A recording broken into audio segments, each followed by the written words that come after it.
2 cups of sugar. When Michigan native Ashaki Robinson moved to Bowie, Maryland, she could hardly believe all of the concentrated black wealth around her. Not just middle class, but like, rich black people. Like many in her community, Robinson is a federal worker. She's a social science analyst for the Department of Housing and Urban Development and is speaking as a union representative. You could be making a lot of money with your doctorate. There are a lot of things that you could be doing. And you're working in the federal government. Why? Very few people are lucky enough to actually have a job that has meaning. And I'm one of those people that do it, and a lot of people that work for the federal government are. HUD's mission is to ensure fair, safe, and affordable housing for all Americans. Tucked inside the 900-plus page Project 2025 document, former HUD Secretary Ben Carson calls for putting political appointees in top positions and scaling back affordable housing.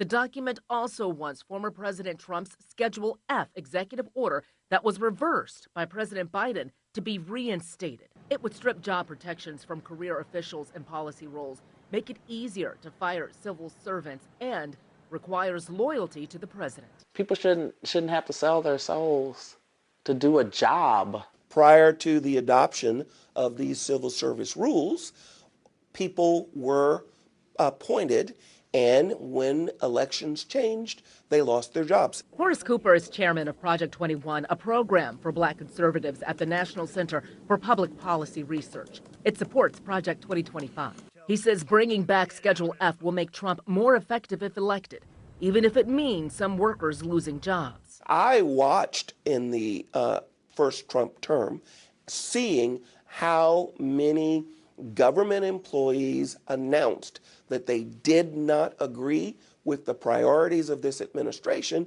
and stymied them as a consequence. ProPublica, a nonprofit news agency, was first to expose and publish Project 2025 training videos that explained how the playbook would work, including the replacement of federal workers. Imagine what would happen if almost all federal employees opposed a certain president. The Heritage Foundation declined the I-Team's request for an interview, even though many former Trump officials helped craft the plan, and it praises his past administration dozens of times. The former president has distanced himself.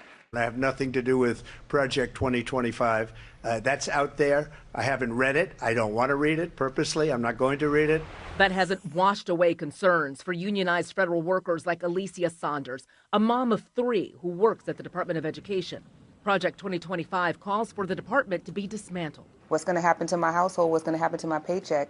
What's going to happen to my career? Many in Saunders' family also work for the federal government, including her parents and siblings. Has this been stressful for you? Very, very.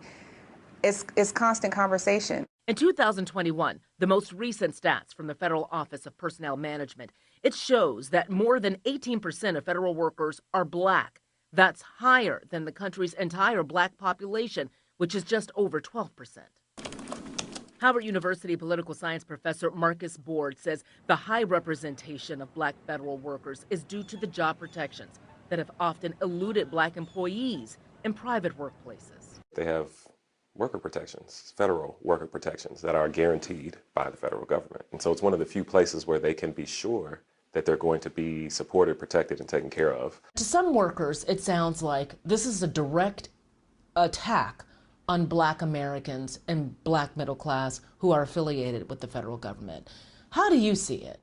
I think that's an accurate read. Federal jobs have been a ladder up and a pathway to the middle class, to self-sufficiency and economic progress for black Americans. Congresswoman Ayanna Pressley of Massachusetts is a member of a Democratic-led task force that held hearings earlier this year challenging Project 2025. It is their pathway to enact widespread wholesale policy violence. You're talking about deep budget cuts, hiring freezes. It's just a damning document, and I have every reason to believe that they would make good on it. How can you count on government employment being around forever? Cooper was senior counsel to former House Majority Leader Dick Armey, and he argues that African Americans can't rely on federal jobs and that more need to shift to the private sector.